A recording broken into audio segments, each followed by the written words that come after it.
एक बहुत कंजूस आदमी के घर अचानक कई मेहमान आ गए।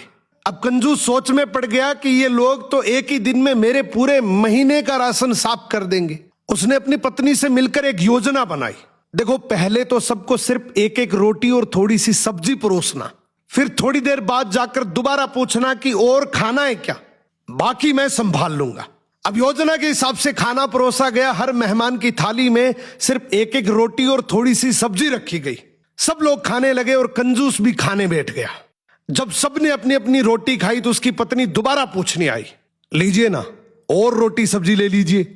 योजना के मुताबिक सबसे पहले अपने पति यानी उस कंजूस से पूछा। कंजूस बोला, अरे नहीं नहीं, आज तो खाने में बहुत मजा आया, पेट भी भर गया। अब तो कोई कुत्ता ही होगा जो इससे ज्यादा खा पाएगा। ये कहानी भले काल्पनिक है, लेकिन असल में भी इससे भी बड़े बड़े कंजूस होते हैं। अगर ऐसा ही कंजूस कोई आपकी नजर में है तो उसे ये रील जरूर टेक